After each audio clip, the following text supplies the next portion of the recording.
Assalamualaikum warahmatullahi wabarakatuh. Halo teman-teman, apa kabar nih? Udah lama juga saya nggak live. Terakhir live hari Rabu minggu lalu sama Sati ya. Nah, kali ini saya akan live membahas satu strategi khusus ya, atau satu topik khusus, itu mengenai persiapan jingle McD ya.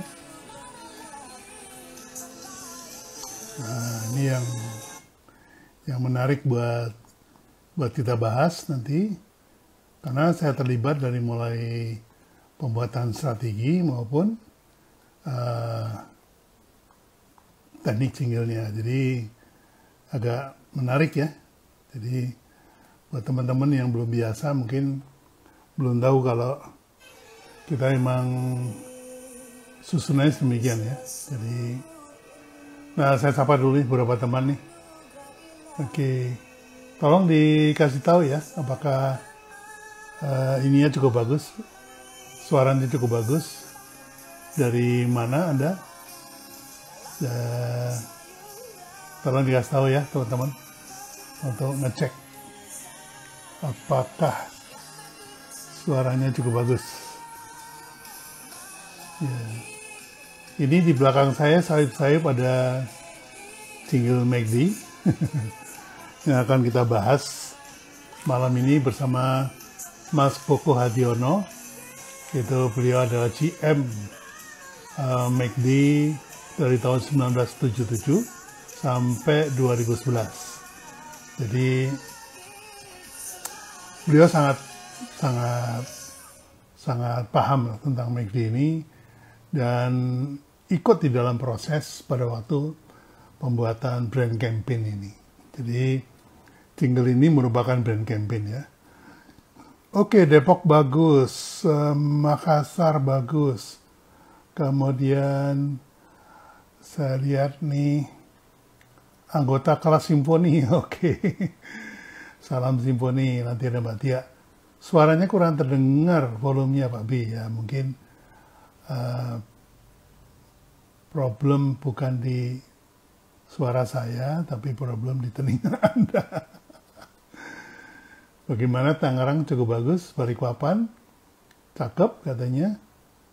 Kemudian Bogor bagus, oke. Mana lagi ya? Oke. Novendry Branding. Salam dari Solo. Wah, Solo. Bandung jelas, bagus. Klaten. Udah lama nggak Klaten sih. Tangerang mah deket, iya. Oke, Banda Aceh. Waduh, keren. Bandung, Banjarmasin hadir. Oke, Bintaro, Bogor. Jadi teman-teman, kebetulan saya terlibat itu tidak hanya untuk urusan jinglenya saja, tapi dari mulai strategi, implementasi, dan kemudian juga aktivasinya. Ya, jadi sehingga mungkin akan menjadi pelajaran yang menarik buat teman-teman, terutama apa sih hubungannya antara strategi, kemudian jingle, dan kemudian aktivasinya ya. Nanti teman-teman bisa dengar sama-sama. Bintang tamu saya hari ini ada Mas Koko Hadiono. Beliau adalah GM McD dari tahun 1977 sampai 2011.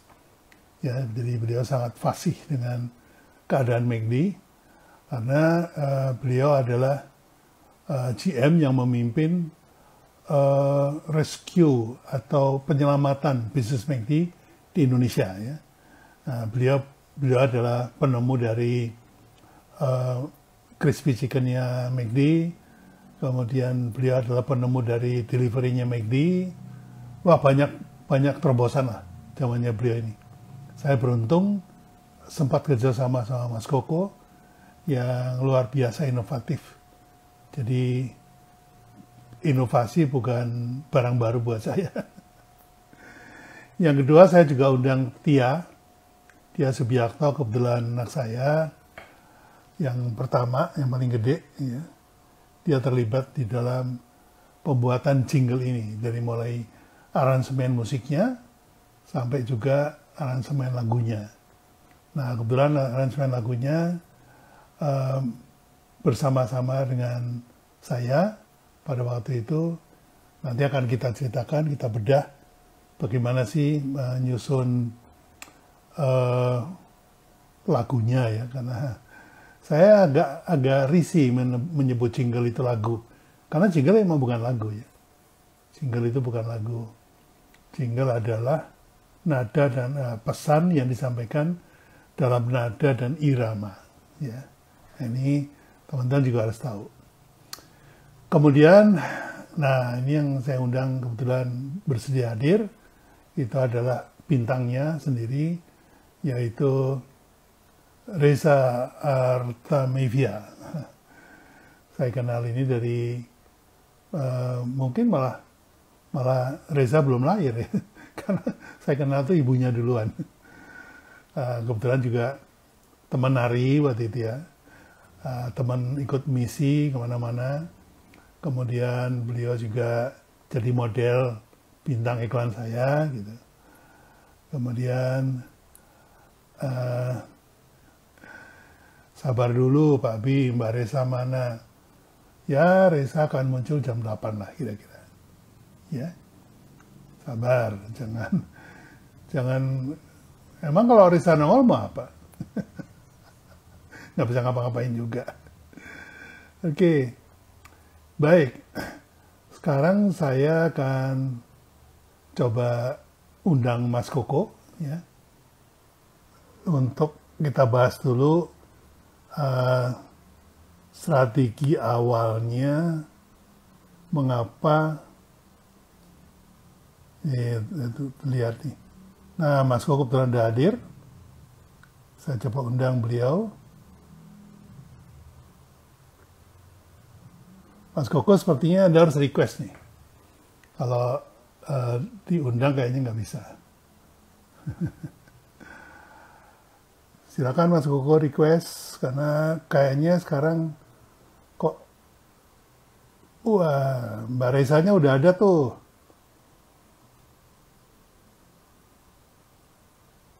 Kenapa ya nggak bisa di-invite? Mas Koko, silakan Anda. Oh, sorry. Saya yang harus invite Mas Koko.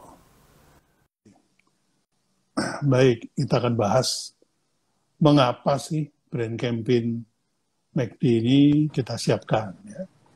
Assalamualaikum warahmatullahi wabarakatuh. Waalaikumsalam warahmatullahi wabarakatuh.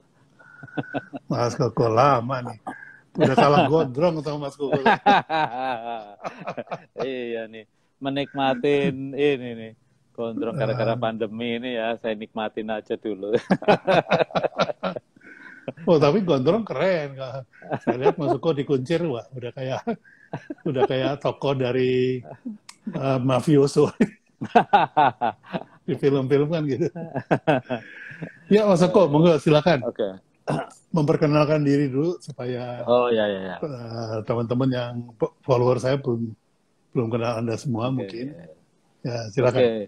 Oke, terima kasih Pak Bi diundang di kesempatan IG Live ini yang nggak tahu keberapa kali. Kalau saya sendiri memang mulai bergabung dengan McD itu dari 91, dari restoran yang pertama di Sarinah itu sampai dengan 120 berapa gitu ya. Gitu. Jadi memang perjalanannya membangun atau scale up dari mulai 1 sampai lebih 100 itu untuk brand segede itu ya banyak lika-likunya juga gitu, macam-macam. Plus itu ada faktor eksternal juga sih yang tidak bisa kita prediksi sebelumnya dan kita tidak bisa kontrol, yaitu ketika currency crisis itu, dari dolar dari 3.000 ke 15.000. Jadi sama sekali kita nggak bisa kontrol. Dan kan lucu kalau kita import bahan bakunya dengan dolar terus jualnya rupiah, kan nggak ada hukumnya itu. Bisnis modelnya nggak cocok gitu. Kemudian banting setir itu bagaimana caranya bisa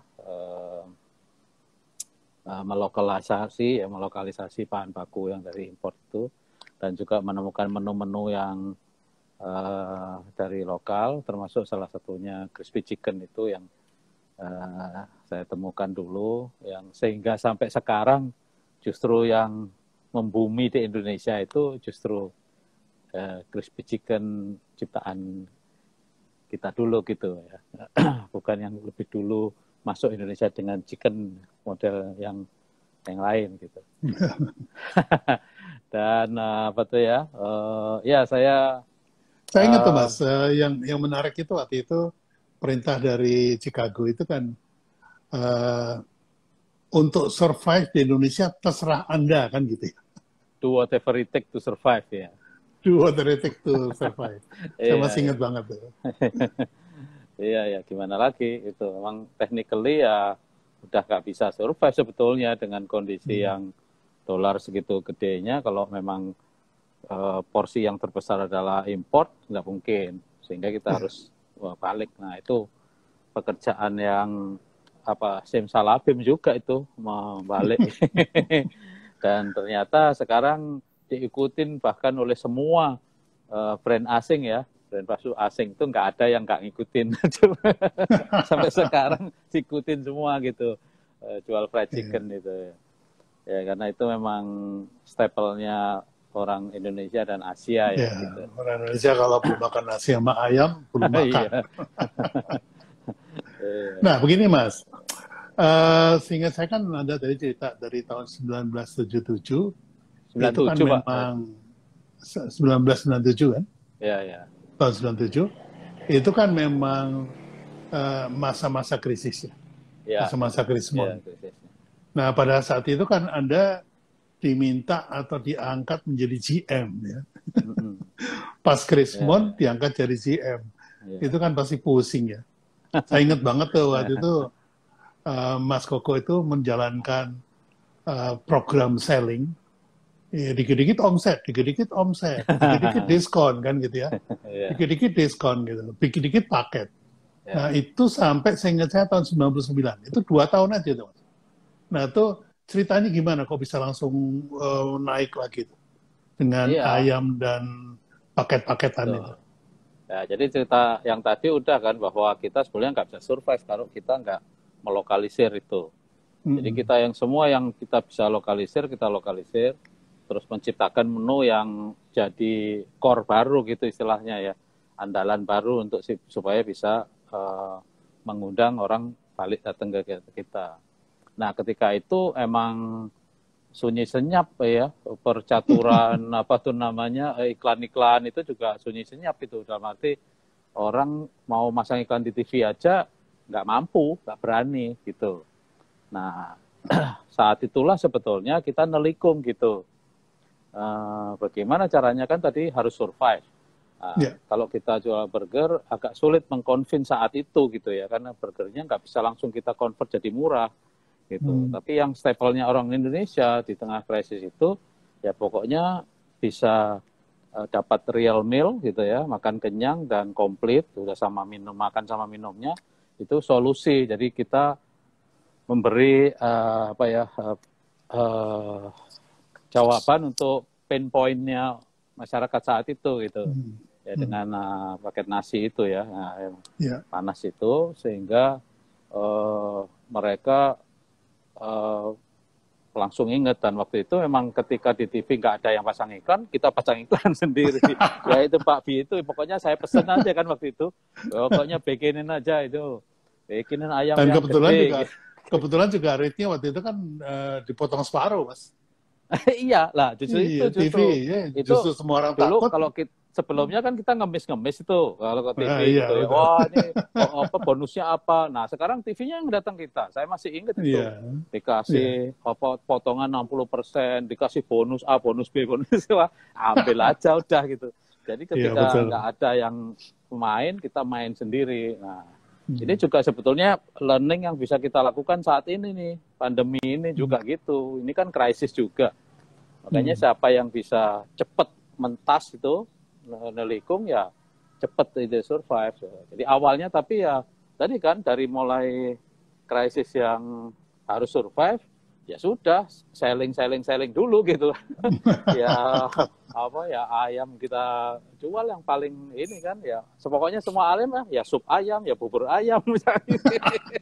Pokoknya yang ayam-ayam kita jual semua dan memang proven ya itu bisa. Cuman ya agak kebablasan ya waktu itu. Kebablasannya orang mikir kita ini memang jual ayam gitu.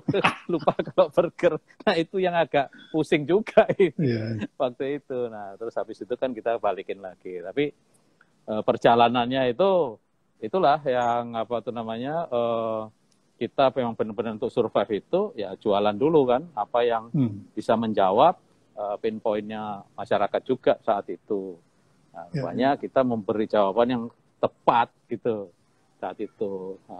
Kemudian apa tuh namanya iklan-iklan yang bikin Pak Bi juga aspirasional buat mereka kan. Target marketnya pas banget. Nah ini nanti mungkin kita juga ngomongin juga pas kemudian 2 tahun kemudian kita bikin mana lagi itu. Nah itu juga target marketnya itu kan ada semua di visual gitu ya. Ya, mungkin kita bahas lagi di situ itu. Ini lucu banget karena PR saya waktu itu besar banget ya ketika mau launching jingle itu gitu. Nah, mungkin kita nanti lebih dalam kita ceritain itu. Ya. Ya emang topik hari ini kan kita yang ngebahas tentang brand campaign mana lagi itu. Dari mulai strateginya, kenapa kok pakai mana lagi, dan kemudian kalau pakai jingle, dan nanti jinglenya juga strukturnya kenapa begitu, dan waktu presentasi pertama itu yang di puncak itu itu nanti kita akan bahas juga. Tapi mungkin apa tuh ya saya colong dikit ya ceritanya itu mengenai jingle itu dalam arti gini ya ketika memang udah dibikin kan waktu itu syairnya gitu ya. Ya, betul. Kita isinya itu janji melulu sebetulnya isinya itu. Iya, betul. Isinya itu janji melulu. Janjinya itu kalau bilang ada yang sayuran segar, itu dalam itu sebetulnya terjemahannya adalah quality. Kita menunjukkan itu. Terus kemudian suasana yang ceria, janji lagi itu. Kan berarti kita harus memberikan itu kan gitu. Ya, apalagi di McD kan marketing is to bring in consumer, tapi operation that bring back customer. Betul. Nah itu, bahasa Jawanya itu jangkrik PR-ku akeh men gitu. Banyak banget PR saya. Karena janji tok isinya. Terus kalau kita lihat visualnya itu, begitu juga. Yang Mbak Resa pegang lettuce. Wah itu kan lettuce-nya seger di pegunungan. Itu kan menunjukkan fresh ya. Fresh itu, terus visualnya french fries. Itu janji semua sebetulnya kan. Itu kan waktu lettuce-nya belah betul. itu kan. Itu kan memasukkan ke benak orang bahwa kayak gitu ya segernya, kayak gitu kan. Terus situasi visual di restoran itu lebih banget, lebih lagi. Kan itu semua suasana ceria, ada yang birthday party anak-anak, ada yang anak-anak perosotan, ada yang milenial zaman dulu tapi anak muda olahraga datangnya itu belum lagi krunya Mas, krunya kita tampilkan betul ya. Jadi kebanggaan pada kru. Itu semua kan mewakili target market ya gitu. Betul. Jadi target marketnya terwakili semua di situ, ada semua di visual itu. Wah, ya, sebenarnya itu yang disebut engagement Mas ya. Nah, iya. Engagement kita bangun engagement. Sekarang baru keluar teorinya. Kita udah lakukan tahun 2000. Iya. Nah, cuman kan begini, Pak. Yang saya dalam hati itu bilang jangkrik itu gini. Karena apa? Mana lagi selain di McD. Itu bunyinya rada-rada sombong dikit gitu kan. Gitu kan. Rada-rada sombong, mana lagi gitu kan. Beda kalau misalnya yang lain-lain ya, orang bikin, Pak B yang lain juga misalnya, betul namanya, udah duduk lupa berdiri. Itu kan kayak statement gitu. Tapi ini janji loh, mana lagi gitu kan. Wah, ini mesti dibuktiin gitu. Mana lagi itu kan sebetulnya kalimat pendek dari apa namanya, selain McD kan nggak ada lagi yang kayak gini gitu. Iya, makanya itu kan rada-rada sombong-sombong dikit gitu kan. Gitu. Artinya kalau itu kita nggak bisa fulfill janjinya, ya kan, kita bisa merelasikan janjinya, itu bumerang di kita gitu. Ya, betul. Bumerang. Makanya saya bilang tadi, jangkrik itu PR saya banyak. Artinya waktu itu kan saya bilang, saya perlu sekian bulan dulu untuk benerin gitu. Benerin operationnya saya siapin dulu gitu. Jadi, ya, saya ingat tuh seperti tunda. Iya, makanya learningnya itu ya. Jadi nggak gampang. Misalnya kalau misalnya kita janji pedesnya ngangeni gitu, terus pas harga cabai naik tuh nggak pedes lagi, kan itu kita kan nggak bisa fulfill janji artinya ya, nggak bisa menepati janji itu bumerang pasti ke bisnis kita. Nah ini juga gitu, mana lagi. Waduh, ini kalau kita nggak apa tuh mencerna lebih dalam itunya kita ya kayak oke, jingle hore cuman gitu tuh kan, hore selesai. Okay, selesai. Tapi nggak begitu sebetulnya. Itu yang waktu itu benar-benar buat Papi cuma satu kata ya. Iya, buat Mas Kok iya. Itu 1000 persiapan itu. Makanya kan saya sering ingetin juga, marketing itu emang bikin janji gitu kan. Tugasnya bikin janji, datangin orang. Tapi yang bikin balik orang kan operation. Lah operation kan harus siap segalanya gitu ya. Itu. Nah ini juga, ini janji mana gitu. Janjinya gak tanggung-tanggung janjinya ini gitu. Hanya ada di McD kan gitu. Iya. Selain McD nggak ada lagi kan. Iya. Mas, ini saya juga ngundang Tia nih kebetulan yang waktu itu menyiapkan jingle gitu ya. Nah, nanti kita bahas sedikit tentang jingle. Nah, ini saya lupa cara ngundang Tia nih gimana. Sebentar. Nah, ini sudah ada Tia nih. Oke, mudah-mudahan nggak ada masalah. Kita bisa live berempat sama Reza nanti. Wah, mantap itu. Mantap. Nah, ini Tia. Ya, Assalamualaikum Pak Bi, Om Koko, halo. Ya, waalaikumsalam warahmatullahi wabarakatuh. Seperti biasa ramai kalau ada Tia. Begini. Iya.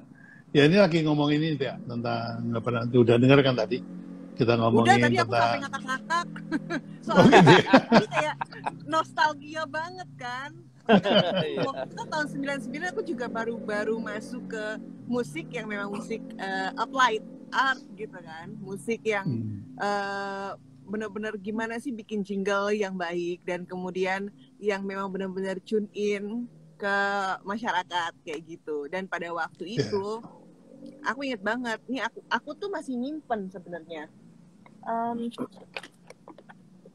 Oke, wait, aduh berat banget. Ini tuh kita tuh dulu kan rekaman pakai ini.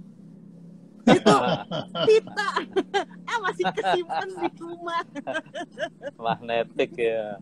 Wah, tapi itu gak bisa dikalahin itu. Suaranya tebel banget itu sih ya. Memang beda sih Om, memang beda banget. Gitu. Tebel, saya masih ingat. Ya, perkenalkan diri dulu. Ini banyak yang nanya. Apa namanya, Tia itu apanya Pak Bi lah kan. Mendingan disampaikan dulu. Oke, Assalamualaikum warahmatullahi wabarakatuh. Selamat pagi. Saya memang lebih senang menyebut selamat pagi karena di hari saya tuh nggak ada malam. Oke, nama saya Tia Subiakto. Sekarang saya berprofesi sebagai penata musik film. Dan juga kalau misalnya tanya ada hubungannya sama Pak Bi, Ya, saya anak paling besar, anak beliau. Dan kemudian memang berawal dari membuat jingle, jadi jingle maker. Sampai sekarang pun aku juga masih bikin jingle, masih aktif. Ya, tapi memang sih secara lebih mature gitu dan memang menyesuaikan dengan tantangan di masa sekarang ya gitu. Begitu perkenalannya. Iya, jingle itu relevan terus sampai sekarang karena jingle itu bisa merupakan identitas kan. Ya, kalau misalnya kita dengar kata mana lagi aja udah langsung ingetnya McD kan. Itu. Dan itu udah nggak bisa dipakai yang lain, Mas. Ya. Nggak bisa dipakai yang lain, nggak bisa lagi udah. Sama dengan satu lagi dari Mayora. Mana lagi selain di McD itu benar-benar nempel banget sih. Banget. Udah nggak bisa dipakai orang lain lagi gitu. Nah, cerita Tia, mungkin pada waktu persiapan dari musiknya itu, kan waktu itu kita bikin lagunya bareng-bareng ya.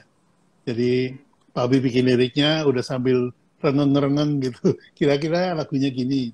Kenapa kok mana lagi ada di depan? Itu semua kan strategi. Mana lagi? Kenapa kok itu gitu ya? Karena itu yang mau disampaikan gitu. Nah, itu yang bikin Mas Koko setengah mati jumpalitan tuh ya. Kata mana lagi itu. Iya sih tinggal nyanyi, tinggal bikin musiknya gitu. Asik-asik aja ya. Iya benar-benar. Iya memang Gimana pada tuh? waktu itu kan waktu pas Pak Bi oret-oret lirik ya. Terus kan sempat kita coba rekaman pertama memang tentu pakai music dummy dulu setelah apa ya dinyanyiin dulu kan sama kita. Apa rhymingnya pas dan segala macam. Begitu sudah dirasa pas, sudah oke ya. Akhirnya kita memang mencoba inovasi baru pada waktu itu. Karena memang di tahun 98 itu aku baru punya anggota orkestra. Jadilah formatnya format orkes, tapi jadi memang dikasihnya disco orkes gitu. Nah, itu ternyata memang beatnya itu beat memang mengajak untuk semua ceria, kepengen makan. Aku aja sampai sekarang kayak yang masih ingat itu karena mana lagi selain di McD yang kita bikin waktu itu gitu kan. Nah, memang rekamannya itu menggunakan orkestra dan ada string sectionnya, ada brass sectionnya, semua pokoknya lengkap, setimpani-timpaninya gitu kan. Nah, tapi juga aku dibantu juga sama Dion, karena waktu itu Dion yang main drum, main bass gitu. Jadi kita benar-benar kerja bersama gitu kalau aku ibaratkan ya. Dan pada waktu itu buat aku sendiri mana lagi selain di McD itu benar-benar menjadi momen di mana aku belajar banyak. Jadi aku juga baru tahu oke, ini stopping power, ini striking power, ini sticking power. Nah itu loh Om rahasianya Pak Bi. Iya, aku udah hafal kalau itu. Udah hafal. Aku udah hafal sekarang. Dulu aku pesen terus gitu. Kalau iklan kan gitu, pesanan saya bilang bikin yang kolosal Pak Bi. Wah itu mah itu pesanan saya dulu. Stopping power itu. Itu paling gendeng itu. Masih ingat tuh syuting di situ Sidoarjo itu, waduh. Ya, kok Gresik atau apa? Bukan Gresik, Sidoarjo Pak, Sidoarjo. Sidoarjo, iya. Itu 5.000 orang itu. Nah, terus di tahun 99 itu ibarat kata ya itu kayak Om Koko bilang, kayak aku tuh milenialnya tahun segitu. Karena 99 itu kan umurku 20. Jadi dari 19 ke 20. Jadi oke. Masih ada rasa berasa kayak milenial ala 90-an ya, ala 90s gitu. Nah, terus di tahun 90-an itu juga kan juga ada satu penyanyi gitu yang sekarang malah jadi sahabat aku kan. Akhirnya karena kemunculan beliau ya kita memilih Teteh kan waktu itu, Teteh Reza gitu. Dan suaranya juga buat aku juga. Karakter suaranya powerful kan. Powerful, pas, dan kemudian memang gampang, lebih mudah di directnya. Karena Teteh tuh lebih ke R&B. Karena R&B, aku juga lebih gampang untuk ini loh teh nyanyinya mana lagi selain di McD gitu kayak gitu. Dah. Ya udah akhirnya bener-bener aku guide aku nge-direct vokalnya sendiri gitu waktu itu. Tapi dengan keadaan pakai pita. Ya mesti diceritakan juga sama teman-teman bahwa bikin single itu nggak semudah bikin lagu ya. Karena single itu bukan lagu ya. Karena kalau lagu itu kan ekspresi dari penyanyinya. Tapi kalau single itu membangkitkan ekspresi kepada pendengarnya. Oleh karena itu, kenapa tadi ada beat per minute ya. Beat per minute yang ngajak orang ceria, ngajak orang makan, itu ada di 130 sampai 150 kan. Nah, itu perlu diketahui juga oleh teman-teman ya, bahwa nggak asal jerang-jereng-jerong. Nah, ceritakan juga dia, kenapa kok ada 4 penggal dari 1 menit itu, yang masing-masing 15 detik. Oke. Kan? Dari mulai awal yang beatless ya, nggak pakai beat, kemudian picking up, kemudian klimaks, dan seterusnya. Itu kan kalau nggak salah liriknya tuh kan dari mana lagi negeri sesubur ini, anugerah ilahi, kelezatan alami gitu kan. Itu memang sebagai stopping power, mana lagi itu sebenarnya sudah cukup kuat, makanya tidak dikasih beat. Nah, dan juga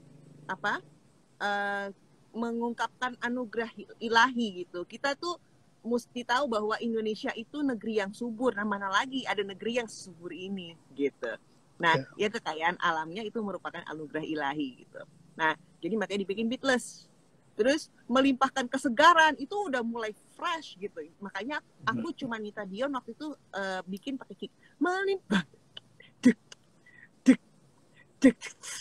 gitu, pokoknya drumnya kira-kira gitu. Melimpahkan kesegaran gitu, cuman gitu aja.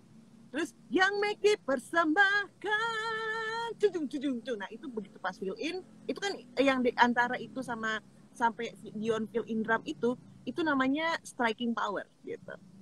Nah kemudian aku minta Dion untuk mainin partnya disco, ya tetap dengan orkes, tetap kan dari ujung ke ujung orkes ya. Nah, partnya disco, mana lagi, nah itu dia memang membawa suasana yang fun gitu, suasana yang ceria dan semuanya menjadi istimewa dan memang nggak ada lagi gitu yang begitu gitu. Makanya dibikin itu. Nah, karena diulang 2 kali, jadi aku memutuskan untuk melakukan modulasi. Modulasi itu maksudnya kayak nadanya naik. Jadi begitu naik 1 itu makin adrenalin untuk ayo kita ke McD gitu tuh makin kuat gitu. Nah terus akhirnya di belakang kita bikin jinglet sebagai oleh-oleh gitu kan. Mana lagi selain di McD. Nah itu oleh-oleh gitu. Ya. Jadi kalau sekarang ini kan Teteh udah ada ya Tia ya? Iya, mendingan penyanyi yang langsung lah yang nyanyi, masa penyanyi gue aslinya Mbak. Oke, kita undang Teteh Reza. Kita reunian.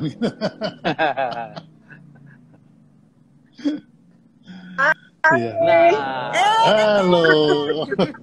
Halo semua, assalamualaikum warahmatullahi wabarakatuh. Waalaikumsalam. Kalau misalnya dikenalnya Fabi, aku dari masih kecil, ngomongnya gitu. Ngomongnya tuh Om Anto, soalnya jadinya aku biasa Om Anto dari dulu manggilnya. Gak apa-apa. Jadi pas tadi, Pak Bi sekarang nih disebutnya nih. Gitu. Halo Pak Koko. ya halo. Iya. Kangen. Iya, Ya ini kita Allah. mestinya tuh tadi sinarionya waktu Teteh muncul itu harusnya saya puterin lagunya. Tapi keburu dari udah. Langsung gitu ya harusnya. Iya, bener. Ya, kita dengerin ya. Kita dengerin ya. Saya puterin ya. Boleh Om. Langsung di dubbing. Dengeran nggak? Kedengeran?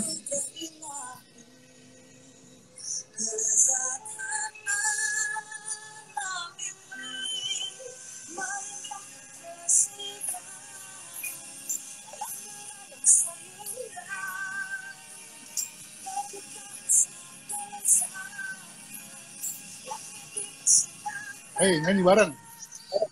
Mana Mana lagi, mana lagi selain di suasana ceria sama istimewa. Mana lagi lagi, ya, ya. Mana lagi selain di suasana ceria sama istimewa. Mana lagi selain di. Kenapa ya begitu Gitu ya. gitu aku terharu Kacau. banget, mau sumpah terharu banget gitu kayaknya. Itu begitu musik lagu itu, jingle itu diputar, itu tuh langsung di kepala aku, memori aku, kenangan itu langsung mundur tuh. Suasananya langsung mundur.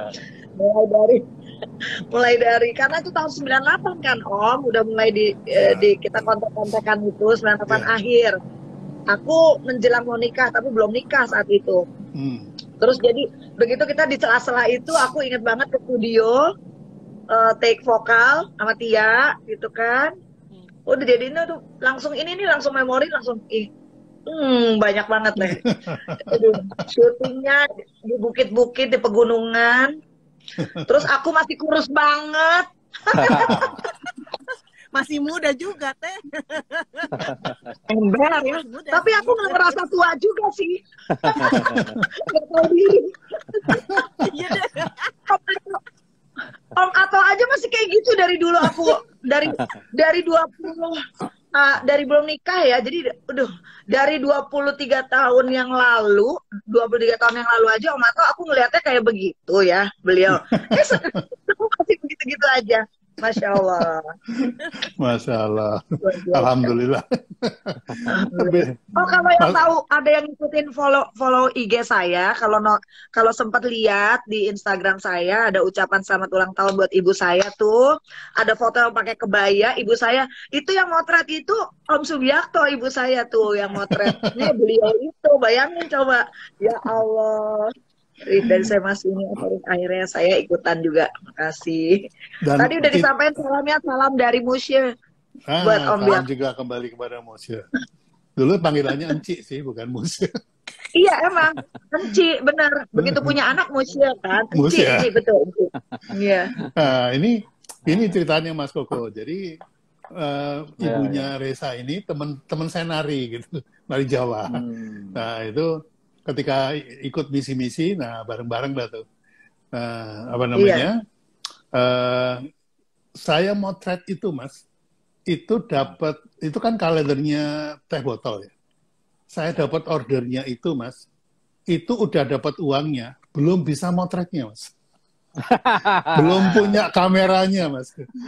Jadi saya bingung nyari kamera di mana. Akhirnya pas adik saya ke Filipina, saya titipin RP67, saya pelajari dulu seminggu gitu.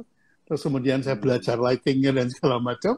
Udah, saya janjian sama Musya, ayo jebret, ayo jadi udah. Memang kalau Ternyata itu everlasting picture, bener-bener Gitu ya. everlasting. Iya, itu tuh ada di figura di saya ambil, saya taruh di rumah saya soalnya. Ya Allah. Dan Om Biakto ini, saya inget banget dulu tuh memang terkenalnya itu, dikenal tuh sebagai seorang visioner. Nah, betul kan Om? Itu. Jadi karena kan jadi bukan sekedar apa director, bukan sekedar itu, cuman visioner. Jadi jauh gitu.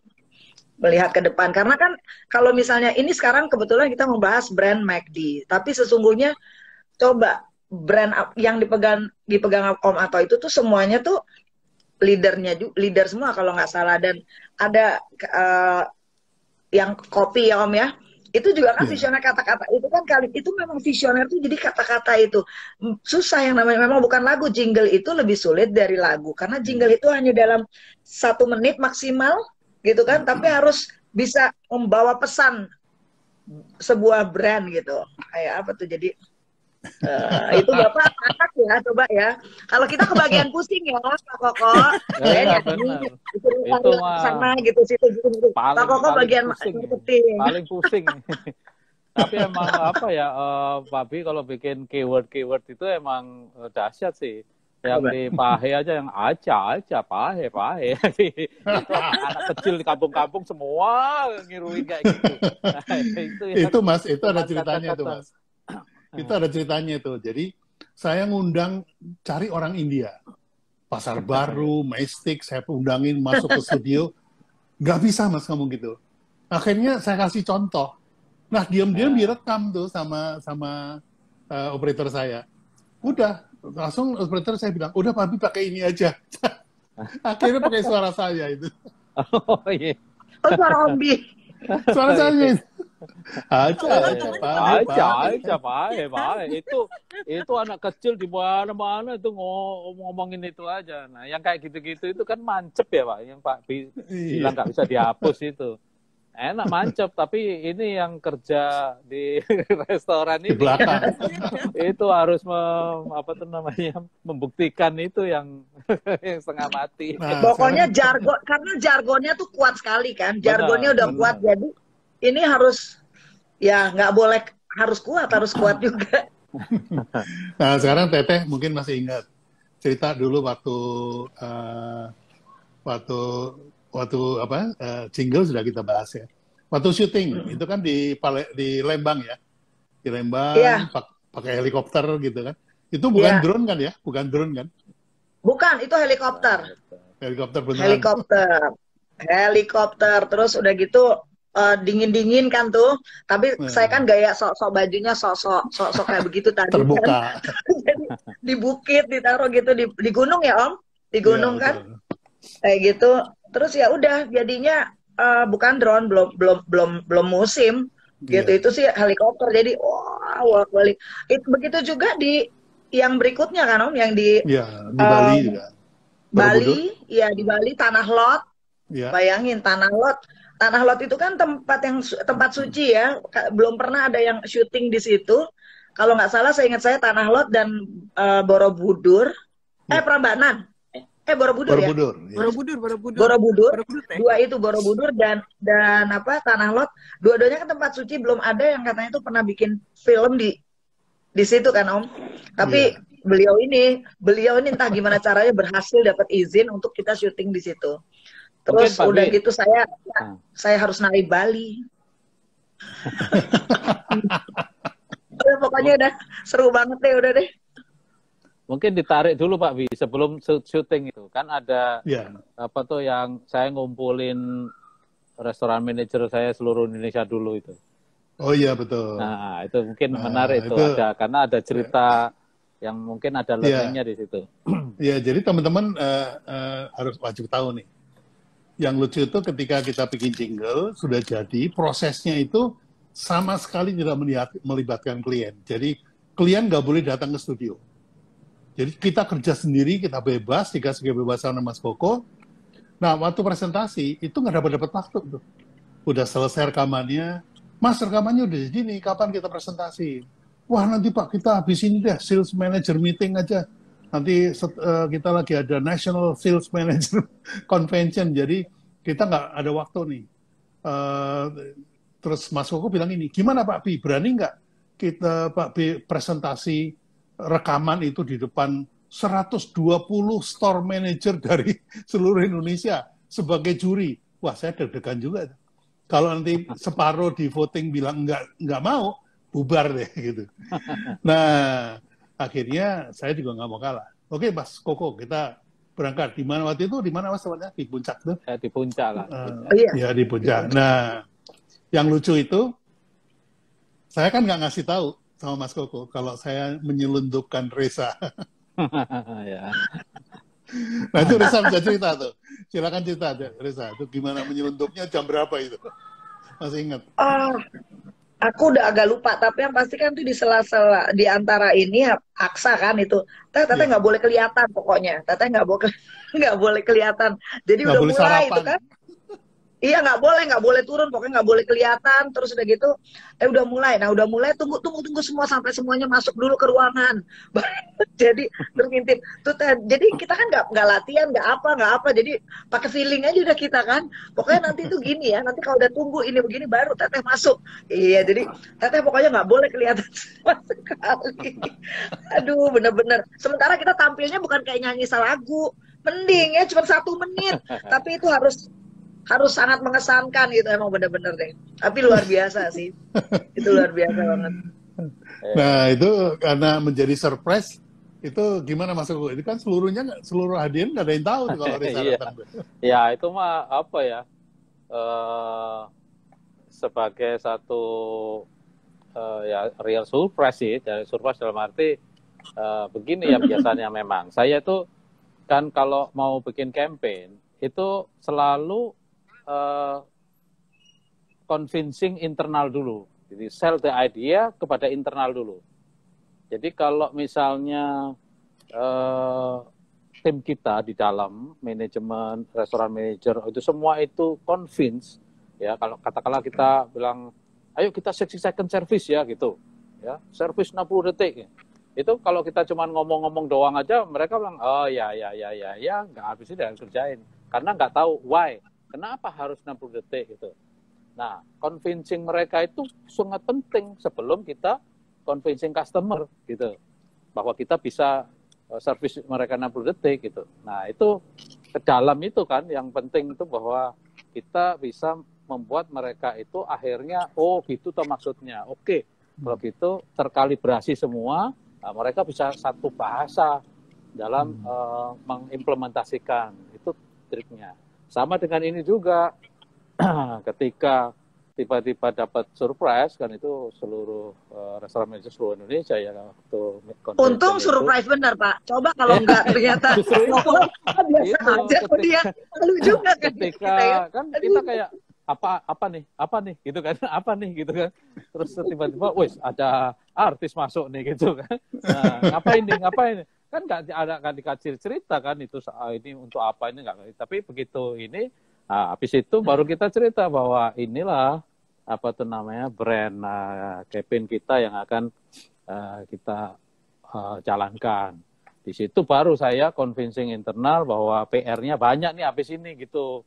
Setelah ini apa dari lagu apa dari jingle ini dari itu nantinya apa tuh banyak janji-janji. Janji mah gampang gitu, tapi yang merealisasikan ini ya harus konsisten terrealisasi terus. Nah, itu PR-nya banyak. Itu yang ceritanya waktu itu gitu. Nah, saya masih ingat karena tuh, semua tersurprise, seneng ya, kayaknya jadi apa semangat gitu ininya. Iya. Saya masih ingat tuh detailnya tuh. Jadi saya waktu itu bawa -1, saya kasih ke operator kan. Nah, saya bilang ke Reza, nanti begitu kamu nyanyi mana lagi, jangan nongol dulu, masih di balik pintu gitu. Jadi kalimat pertama itu Reza masih belum nongol, masih di balik pintu. Orang mikir, wah ini rekaman nih gitu. Begitu kalimat kedua muncul, udah langsung wah semua teriak. Itu saya ingat itu langsung approve itu saat itu. Masya Allah. Itu luar biasa itu karena Reza hebat tuh. Nggak bisa, itu karena yang punya ide yang bikin lagunya, Masya Allah. Terus saya hanya kebetulan yang diberi kesempatan itu membawakan hasil sebuah karya yang memang sudah sangat bagus. Jadi ya alhamdulillah saya juga ngebawainnya juga nggak susah gitu. Jadi gitu, alhamdulillah. Iya, lagi pula McD itu kan brand yang sudah international brand kan itu. Jadi itu sebuah kesempatan yang sangat bagus juga buat saya gitu. Jadi alhamdulillah itu kenangan yang indah banget lah pokoknya. Happy banget, seru. Nah, waktu disuruh nari Bali itu belajarnya di mana, Rus? Di sana, di situ di tempat itu juga di apa? Yang makein bajunya si penari Balinya itu aja ngajarin itu begitu. Oh ya udah, mungkin ya ada sedikit lah bibit-bibit gitu ya, bisa nari dikit, jadinya lumayan tapi deg-degan Ya Allah, nari Bali nih gitu. Aku tuh deg-degan kalau mendingan disuruh nyanyi banyak kan gitu daripada disuruh nari gitu. Aku takut disalahin sama Mus ya. Karena kamu kurang begini, kurang begitu nanti digituin. Tapi itu ada Aduh, ini Mas, jadi ada kurang cerita itu. jatong gitu gitu kurang nanti repot. Aduh, jadi Waktu saat di itu juga di situ. waktu di Borobudur itu Mas, itu mungkin Lisa nggak tahu ya. Dita, apa Waktu tuh? di Borobudur. Jadi waktu di bawah itu waktu kita mau mulai itu, saya ingat jam 6 pagi itu masih gerimis Mas, masih gerimis. Terus begitu kita mulai kamera roll itu langsung hilang tuh hujan, gitu. Iya Nah, cerah. Terus yang ada lagi yang gampalan itu, mistis-mistisnya lagi Om. ya, Ada lagi Om yang apa yang mistis lagi. Waktu lagi di Tanah Lot kan Om bilang apa yang ular yang penjaga yang jaga di situ ya, apa? betul. Pokoknya Om cerita itu saya ingat aku tuh gimana sih Ya. ceritanya pokoknya seru Nah, lagi tuh. Di Borobudur itu ada mistisnya juga itu. Jadi waktu di tangga masih aman gitu, masih nggak ada masalah. Begitu kita naik ke atas ya, itu kan Reza nyanyi di situ. Itu all of a sudden ya, tiba-tiba monitor itu kebakar. Monitor itu tiba-tiba bluk mati. Nah, jadi saya nggak punya mata nih, nggak bisa lihat monitor kan. Jadi ya udah, ngikutin kamera aja terus ya beberapa kali take lah. Nah, begitu selesai rombongan berangkat ke Bali untuk ke Tanah Lot, itu monitor balik ke Jakarta, Mas. Untuk mengambil monitor baru dibawa ke Bali. Yang lucu sampai di Jakarta, itu udah tergopoh-gopoh tuh produser saya. Ini monitor harus dibetulin, cepetan nih. Karena kita mau ke Bali, kalau enggak kita ganti yang baru. Itu anehnya, Mas. Begitu sampai Jakarta, dinyalain nyala, Mas. Hidup lagi. Hidup lagi. Nggak ada apa-apa gitu. Nggak, diperiksa semuanya nggak ada yang kebakar gitu. Padahal jelas waktu itu ya, Reza ya, sampai apinya tuh sampai tinggi kok. Bul gitu. Jadi mungkin kalau berarti kalau dari sekarang nih saya imajinasi saya tadi barusan nih jangan-jangan Om. Kalau monitor itu nyala, Om tuh ngelihat, Om kan juga kan tajam ya secara sixth sense-nya Om tuh. Nanti Om bisa menangkap hal-hal yang lain di situ di kamera itu, bukan jadinya jadi malah nggak merhatiin aku. Jangan-jangan begitu. Nanti mendingan jadi mereka yang di situ takut yang di situ barangkali khawatir terlihat. Jadinya udah nggak usah kelihatan sama Pak Bi gitu loh. Ini barusan nih imajinasi aku langsung begitu. Nah, gitu deh, Om.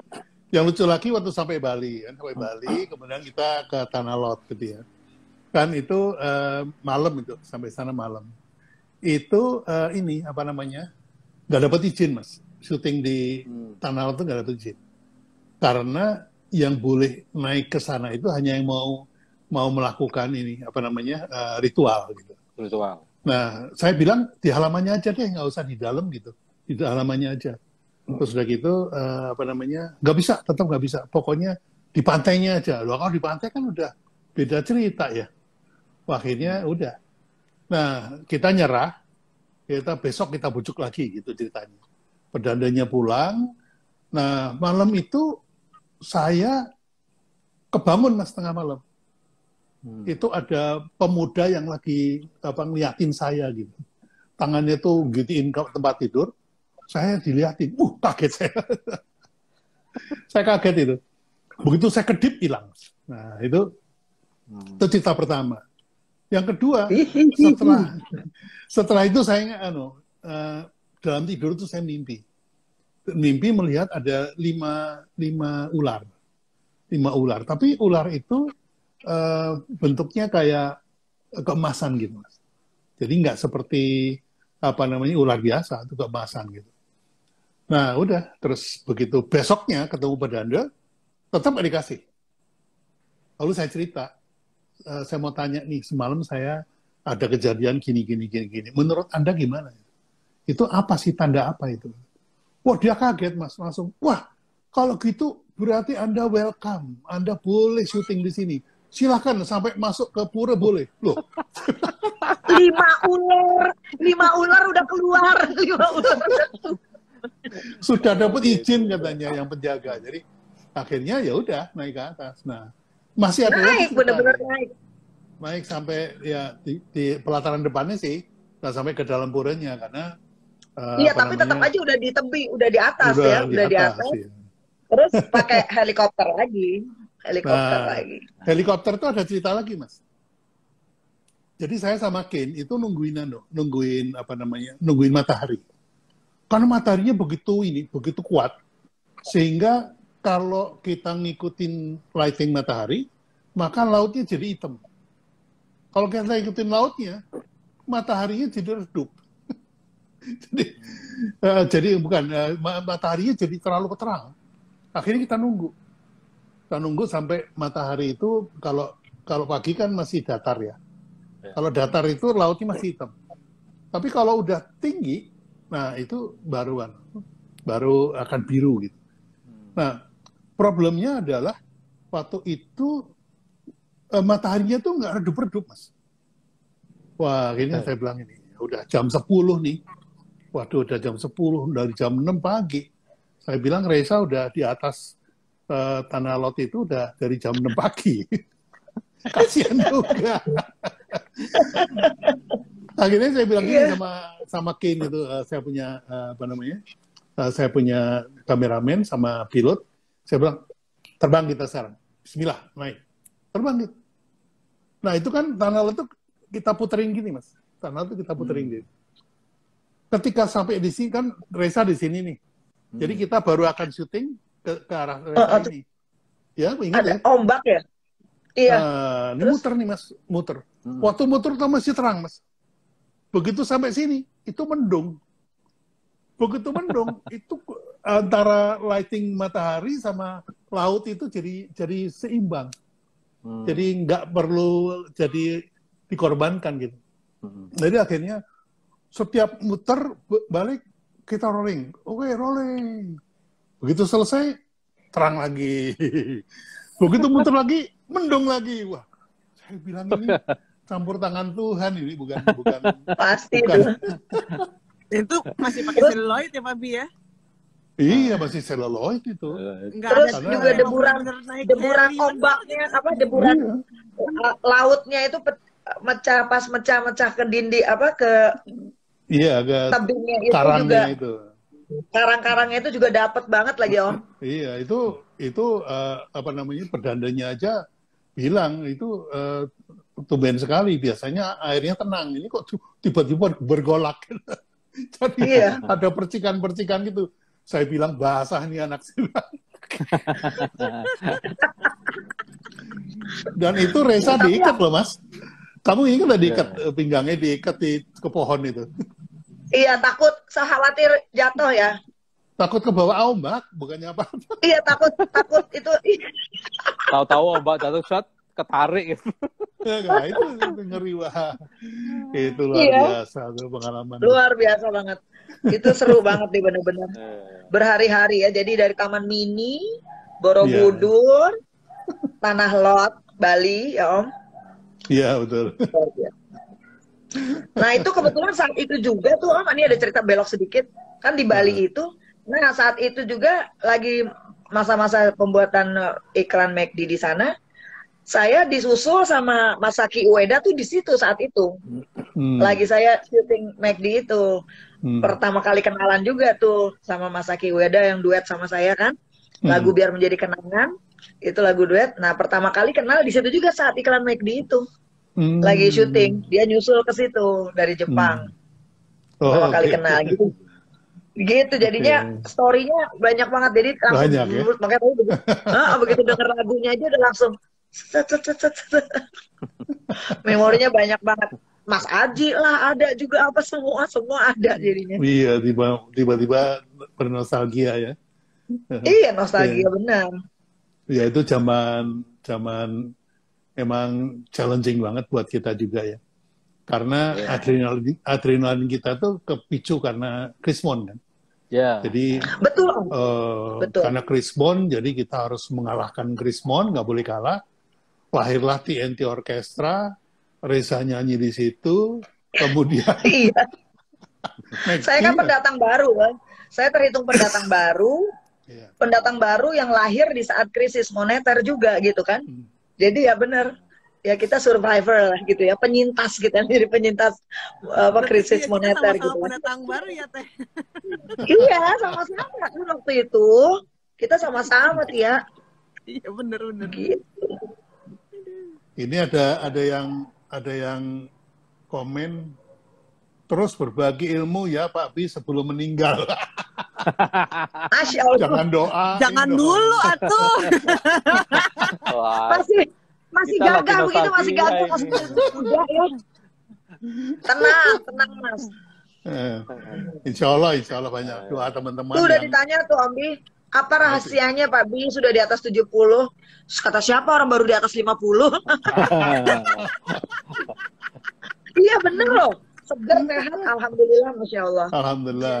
Ya ini berkat ini gaul sama anak muda-muda ini. Itulah betul. Benar-benar. Itu rahasianya gini, salah satu ya saya kasih tahu. Jangan ikut grup alumni SMP, SMA, SD udah. Karena yang diomongin itu semua penyakit. Benar juga, iya. Udah gitu, Iya, iya. dikit-dikit ada berita si Anu sudah nggak ada. Wah, Iya. udah mendingan nggak denger deh sekalian. Kumpul sama anak muda aja terus ya. Betul sih itu. Oh, itu memang. betul banget itu. Betul. Ya. Ya, dan setelah saya masuk UKM ini ketemunya anak muda-muda semua. Iya. Emang kadang-kadang Klien saya juga nyebelin sih. muda-muda semua. Iya. Tapi kadang-kadang itu kan Mas Koko ngalamin sendiri ya. Anak muda-muda zaman sekarang itu kadang-kadang nyebelin aja itu. Iya. Bawa karep aja namanya, sendiri. Iya, tapi beda juga sih. Ini yang kenekatannya anak sekarang ya beda juga. Dulu juga nekat, tapi nekat yang lain. Kalau ini ya, nekat juga yang agak apa ya? Ya kalau diarahin pakai logik, hitung-hitungan gitu, bagus juga, bisa bumerang ke kita, ditagih terus gitu. Ya kan, Iya. saya klien saya hampir 80%, 90% tuh muda-muda semua, milenial semua Iya. tuh. Jadi saya kumpul-kumpul sama gitu. Jadi apa ya, mereka tak kasih jalan, buka sedikit gitu, begitu mereka ngerasa bisa cepet di situ, nagih balik. Apalagi Mas, apalagi wah ini. Apa itu namanya? Iya. Ya. Itu. Cuman Emang ya memang Ben- sekarang agak apa tuh namanya, pengen yang cepet sukses, cepet dapat hasil gitu Ya. sih sekarang itu. Nah, itu aja. Ya, kalau- Padahal proses itu penting ya. Ya. Iya. Cuman harus dua sih, proses dan hasil. Gitu. Jadi Iya, proses betul. tok nggak cukup gitu. Tapi Proses emang- aja, tapi nggak rampung-rampung. Enggak hasil. Hasil terus tapi nggak pakai proses, nggak bisa sustain juga gitu. Jadi kalau Iya, langsung betul. mau minta result gitu, ya bisa dapat tapi nggak bisa sustain. Nah, jadi selalu dikasih pilihan juga. Ada yang jurusan pengen result cepat, gini caranya. Kalau misalnya resultnya berulang-ulang, nah gini caranya. Nah gitu. Itu sih. Iya. Yang saya lihat sih yang mencolok tuh perbedaannya gini Mas. Kalau anak muda zaman dulu itu bikin hitung-hitungan dulu baru melangkah. Gitu. Nah, kalau anak sekarang itu pelangkah dulu baru bikin hitung-hitungan. Iya. Wah, itu Mas, masalahnya sekarang itu gurunya banyak Pak mereka, dan mereka Iya. sebenarnya bingung karena Iya. gurunya bisa Google, bisa mana gitu kan, dari mana cepet banget kan itu. Mereka kita ngomong ini gitu, maksudnya kita tuh ngasihnya kamu lewat sini dulu A B C, mereka sudah D langsung gitu, karena Iya. dapat D-nya nyarinya di Google gitu. Nanti konfirmasi ke kita, ini D-nya begini ya gitu kan. Iya. Oh, bukan D yang itu. Jadi Tapi apa yang namanya? mungkin kalau di marketing sama operation nggak terlalu berat Mas ya. Tapi kalau di brand itu buat saya agak berat karena pemahaman tentang brand itu sendiri itu ternyata nggak sama gitu loh. Jadi kebanyakan guru yang buka Google gitu terus kemudian dapat bahan materi diajarin. Nah, padahal itu nggak relevan lagi gitu loh. Jadi wah, saya dari tahun 2014 itu benahin itu. Itu cukup berat, itu cukup Ya, betul. lama sekali gitu. Nah, kalau di saya sih, kalau di saya sih ini Pak ya, people development itu kan orang nggak bisa di model robot gitu ya. Kalau di robot kan bikin robot kan cepet banget gitu ya. Mau diprogram apa aja jadi. Kalau orang kan dari basic terus langsung jadi leader sampai gitu kan nggak bisa secepat kalau robot gitu. Jadi tetap harus ada emang diisi development ininya gitu ya, diasah. Nah makanya sekarang biasanya kalau anak-anak sekarang kan pengennya scale up sih cepet banget gitu. Begitu nyampe sini masalahnya adalah people karena ini nggak bisa diganti robot masihan. Gitu. Kalau dia bisa ganti robot semua ya nggak apa-apa. Tapi karena ini belum bisa jadi robot, masih people juga yang ngerjain. Masalah selalu terjadi situ. Jadi sampai titik sini nggak ada masalah, titik sini nggak masalah. Berarti titik sini udah mulai. Ya, gitu ya. Ini kayaknya banyak pertanyaan buat Teteh nih. Coba Tia dibacain. Apa nggak bisa baca. Yang jelas yang terakhir ada yang bilang, duh Mbak Reza ngomong aja suaranya enak gitu. Makanya sering banget nyanyinya sama aku memang Teteh karena suaranya enak. Terus Alhamdulillah ya Allah. Yang minta Teteh untuk nyanyiin jinglenya, mungkin satu bait aja kali Teh. Mana lagi negeri sesubur ini, anugerah ilahi. Terus ke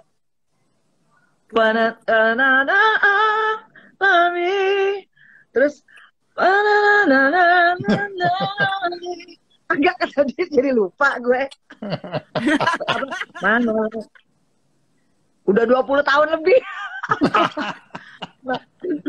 Negeri sesubur ini anugerah ilahi, kelezatan alami. Dan terus yang itu tuh beragam sayuran melimpahkan apa sayang? Pulang. Mana lagi selain di McD, suasana ceria semua istimewa. Mana lagi selain di McD, mana lagi selain di McD, suasana ceria semua istimewa. Mana lagi selain di McD. Nah, itu dia. Gampang. Suaranya tambah matang. Realisasinya berat. Oh iya, satu lagi. Mungkin ini pertanyaan untuk Pak B sih. Ini aku rasa memang Pak B harus jawab. Jadi pertanyaannya adalah gini. Dari sumsum tulang rusukmu, Pak B, untuk proses penciptaan jingle, apakah peran mengetahui DNA dan core sendiri memiliki andil juga? Nah, ini penting nih. Ya. Ya, itu penting karena kalau bisa itu DNA juga merupakan tagline dan juga merupakan call to action. Kalau nggak ada call to action, itu jangan harap brand Anda jualan. Kalau brandnya nggak jualan, maka Mas Koko terpaksa ngasih diskon melulu. Ya, diskon lagi, gitu. Capek kayak gitu ya. Jadi bukan hanya selling yang memberikan call to action ya, karena kalau selling call to action itu banyak scarcity-nya itu banyak. Diskon itu scarcity karena berlaku hanya sampai minggu ini, kemudian cashback, kemudian bonus hadiah, itu pasti ada masa berlakunya. Nah, itu scarcity. Tapi kalau brand, itu call to action-nya tidak menggunakan scarcity, menggunakan fear, rasa takut. Ya, rasa takut. Rasa takut apa? Rasa takut ketinggalan, rasa takut fear of missing out, ya. Rasa takut kehabisan, rasa takut ketinggalan cerita, macam-macam. Nah, kata mana lagi itu menimbulkan rasa takut. Gitu. Mana lagi, berarti cuma ada di McD, nggak ada yang lain gitu. Tempat lain nggak ada. Gitu. Nah, itu itu menyebabkan fear bahwa kalau gua nggak ke McD, gua nggak dapet ini, gitu. Gua Nah, nggak gaul nih kalau nggak ke Gitu. McD, nggak Oh, ya, gaul. ya. salah satunya masterpiece-nya Mas Koko ini adalah McD merupakan resto fast food 1 menit. Nah, 1 menit itu hanya ada di McD. Jadi kalau Anda ke resto lain, lebih dari 1 menit. Akibatnya apa? Anda buang waktu, yang terburu-buru takut ketinggalan, dan segala macam. Jadi call to action-nya jelas gitu. Dengan kata mana lagi, itu sudah call to action. Apalagi Ya karena yang ditambah, drive-thru itu pertama tuh McD ya Om. iya, Yang ya kan sampai ada iklannya juga kan, iklannya yang drive-thru. Ya, ya banyak. begitu. Jadi bukan cuma DNA, DNA-nya McD itu kan fast food 1 menit itu yang kita ciptakan baru di Indonesia ya. Fast food 1 menit. Karena kalau 10 menit itu nggak fast kata Mas Koko gitu. Makanya kita ciptakan baru. Dan itu Mas Koko persiapannya berbulan-bulan gitu ya. Oke. Nah, satu lagi nih. Tadi sih ada yang benar nih sampai nanya 2 kali, 3 kali gitu ya. Nanyain cincing marincing. Nanyain di spoil dong Pak Bi, budget campaign-nya pada saat itu berapa? Mas Koko silakan. Atau Koko ya? Waduh, jadi kira-kira bikin satu brand campaign yang kayak mana lagi di McD itu bisa dapat 10 iklan kali ya. Gitu kira-kira gitu. Maksud Om 10 Hampir iklan lah zaman gitu. now gitu Om ya? Zaman itu gitu, itu memang bikin budget agak meledak juga sih di dalam itu. Tapi setelah itu targetnya juga bikin saya kaget juga. Soalnya targetnya itu tahun depan harus tercapai 500 miliar. Satu Pak. Udah 2 kali 5 itu. Setelah 500 tercapai, 1 triliun. Waduh. Itu kan kalau saya nggak kerja keras, saya bilang, saya dikasih modal, Mas. Kalau saya nggak dikasih modal, mana bisa. Betul, kan, gitu. itu betul. Betul, Om, itu betul. Terus saya juga ingat, ini mungkin orang nggak lupa, kita ada bencana apa pada saat itu, Om? Terus jadi momen juga. Bom Bali kalau nggak salah. Bom Bali. Iya, Bom Bali. Kembalikan balik. Itu kan iklanin McD bikin lagi iklannya. Jadi menyentuh gitu. Jadi masuk dijadiin peluang gitu juga, maksudnya untuk semakin mensupport. Itu kan aku ingat banget tuh. Terus sama Rio Pilatul juga ikut ya. Jadi pada saat itu juga Rio Pilatul dan beberapa artis lain gitu kan ada ikutan juga. Seingat saya tuh. Jadi ada momen-momen itu ya cuman McD ada Iwaka gitu. juga ya. Iya. Ada Iwaka. Ya hanya McD saat itu yang bikin begitu. Yang brand. Itu bikinnya seminggu doang itu. Mas Koko bisa cerita itu. Sabtu bom meledak. Gimana Mas? Sabtu ya? Bom meledak di Bali. Itu saya masih di Malaysia lah. Yang telepon bikin apa tuh namanya? Ide untuk bikin apa tuh namanya? Ya semacam apa ya? Support moral ya? Iya, support moral begitu. Nah, itu apa tuh hitungannya cuman hari aja itu. Jadi apa tuh namanya? Jadi pokok Senin, Selasa, Rabu itu langsung syuting, langsung saya bantu tayang gitu. Saya baru ngelahirin. Jadi masih bengkak-bengkak tapi harus syuting. Ingat banget tuh. Sabtu kejadian. Hari Minggu Mas Koko saya telepon masih di Malaysia. Mas Koko bilang, ya besok Pak kita ngomongin di kantor. Hari Senin kita bicarakan. Itu saya sudah harus bawa storyboard.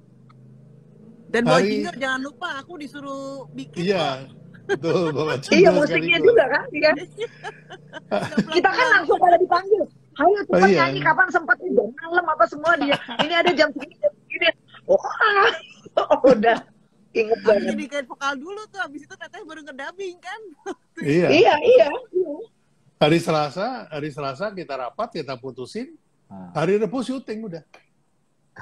Hari Rabu syuting, hari Kamis sudah edit, hari Jumat masuk ke station, hari Sabtu udah on air.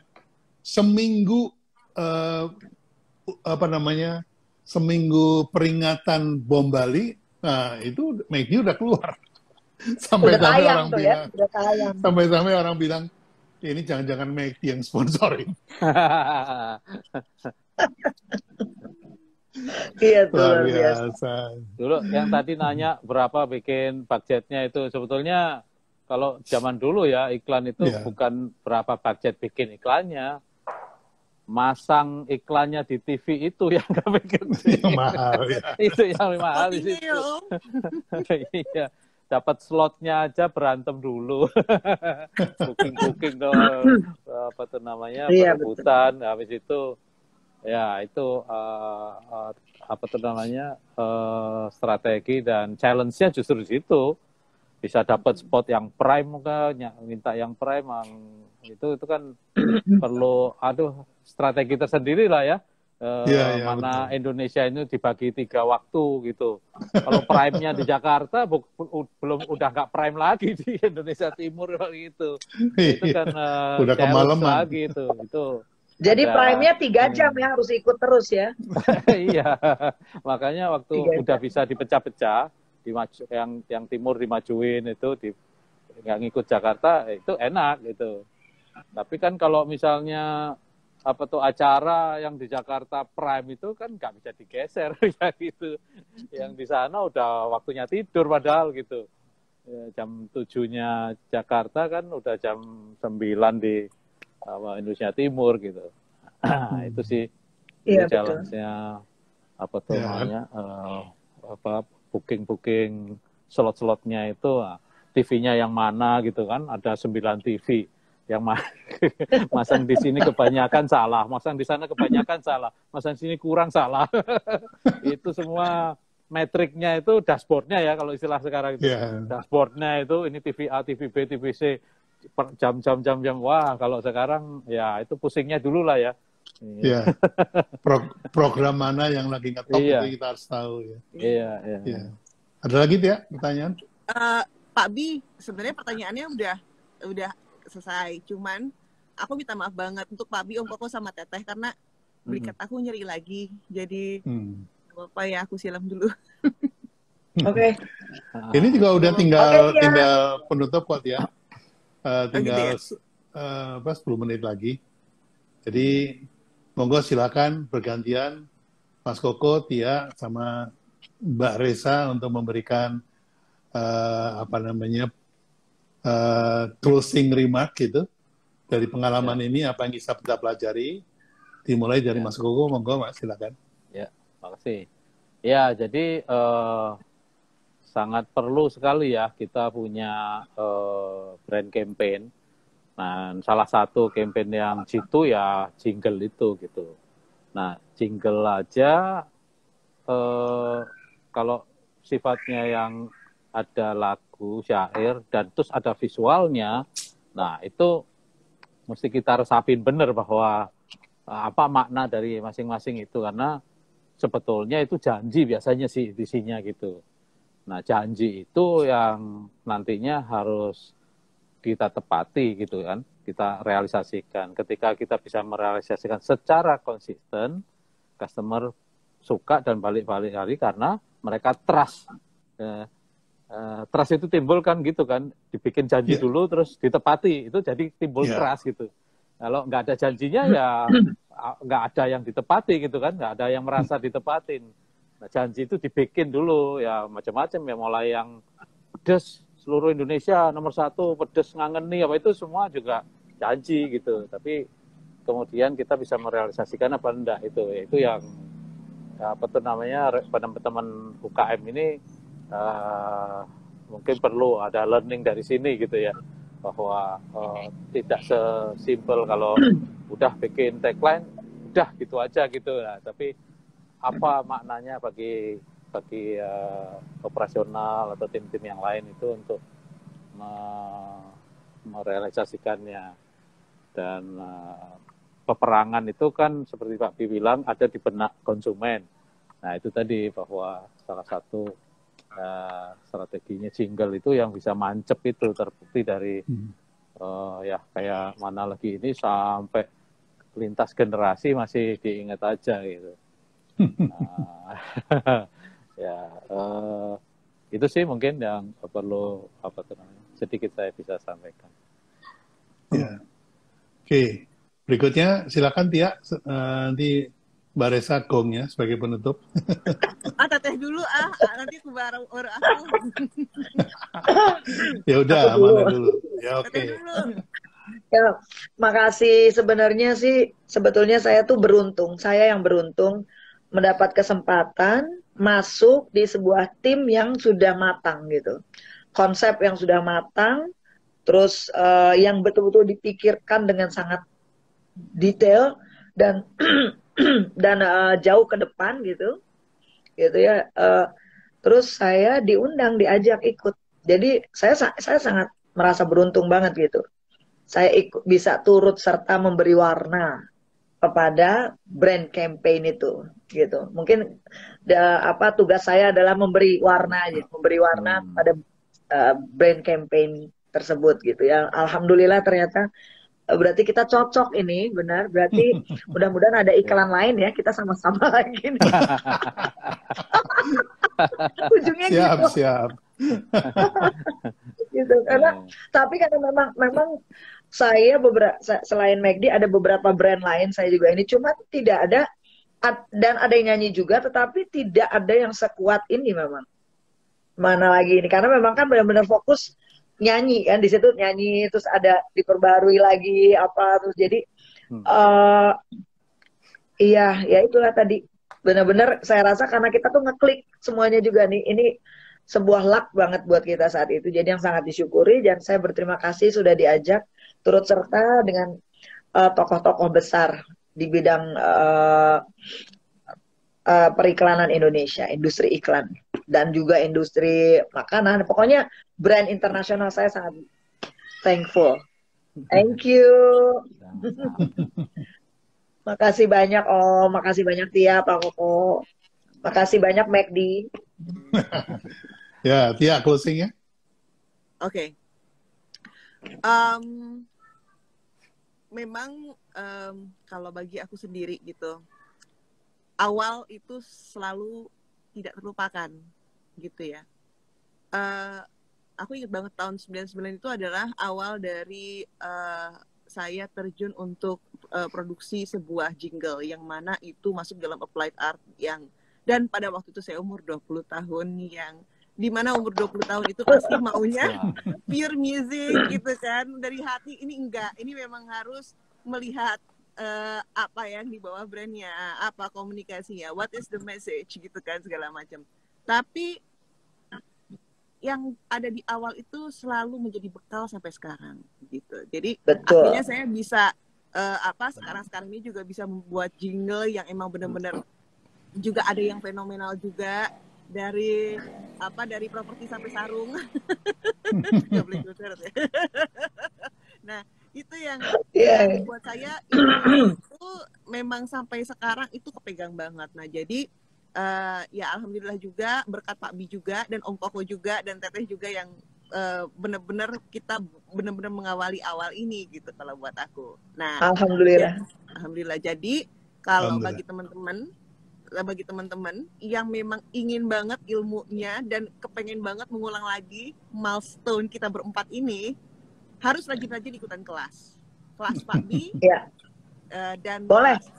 Kelas aku juga ada Teh, jadi namanya kelas aku juga ada. Nah, kalau kelas Pak Bi itu sekarang ada magnet branding ya Pak Bi ya? Ya betul. Iya. Ada apa magnet branding? Ya 24 sampai 27 4 hari. Kalau kelas saya interesting. Tentang branding. Kalau kelas saya kelas simfoni namanya, di tanggal 8 sampai tanggal 9 bulan depan Desember, saya mengundang sahabat-sahabat saya untuk berbagi tentang produksi gitu. Oke. Kalau gitu kita habis ini kita harus keep in touch terus ya. Kita harus keep in touch terus. Harus. Kali aja Teteh mau isi kelas aku tentang produksi. Iya, emang Bisa jadi loh. secara pribadi aku sendiri memang kepengen punya kelas, punya buka kelas gitu ya. Iya, berkala aja gitu untuk ya entertain gitu, how to entertain people kalau aku gitu. Iya. Gitu lah Om. Iya. Gimana tampil, gimana ya gitu. Jadi kelasnya Tia itu lebih kepada konten sebenarnya.